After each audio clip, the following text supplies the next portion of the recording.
What's up, you Tibetan tigers? It's Total Tuesday. You might be asking, why am I wearing a polo inside of my basement? I just did a job interview over the phone. That was pretty interesting. Oh yeah, by the way, I made it through my fast, and I did tack on an extra hour, simply because I woke up so sore.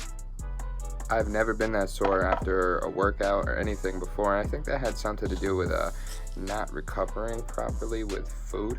So I woke up and I did an extended period of yoga, and that took me over my 36 hours, and it also made me feel really nice, really loose.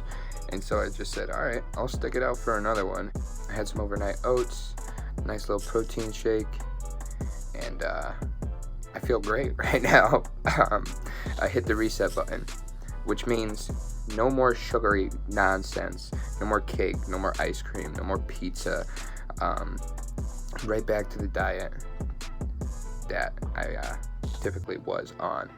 I think that was a great way for me to reintroduce my body to good food and basically flush out all of the nonsense from before. I'm not sore in my knees or anything. There's no inflammation, nothing like that. I feel like $1 million right now. So I'm gonna, I did this interview today. I'm gonna go over my notes for Ballin' with Bump, which I'll be bringing you guys later today. I'm gonna go through a nice little workout in a little bit here, but right now I'm doing some food prep. I got sweet potatoes in the oven. I'm gonna be throwing in some chicken on top of that pretty soon, and I'm gonna be all set to get ready to go. I'm excited moving forward. I was feeling a little bit down on myself recently, and it's not necessarily because I was eating bad food. Like, I wasn't eating it and feeling guilty about it. That terrible food that you eat, it has an effect on your brain. It has an effect on the way you think, on the way you feel, on the way you're motivated. And that was my experiment. I wanted to see what would happen with a week of self-indulgence, and yeah. So I went through that crazy experiment. I hit the reset button, which was another crazy experiment, and let me tell you something.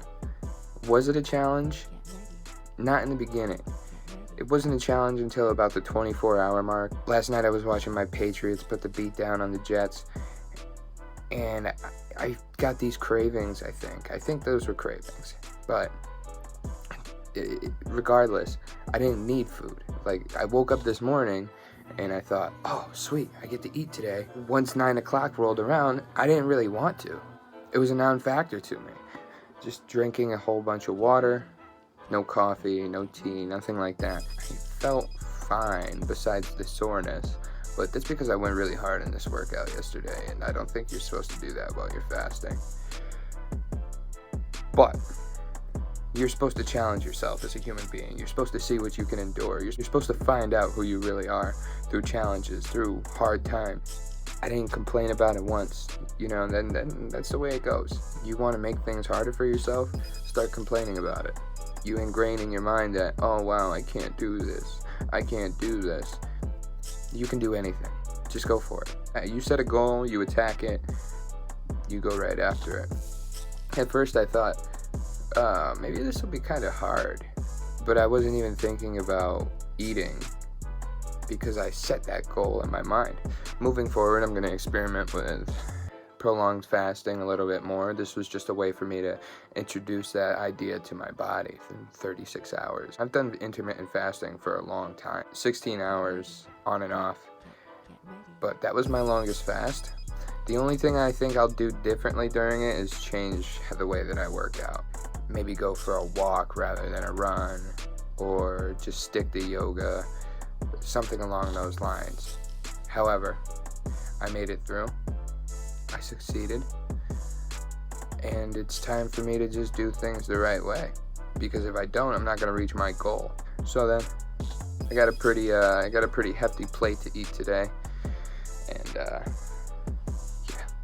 let me get to that. All love.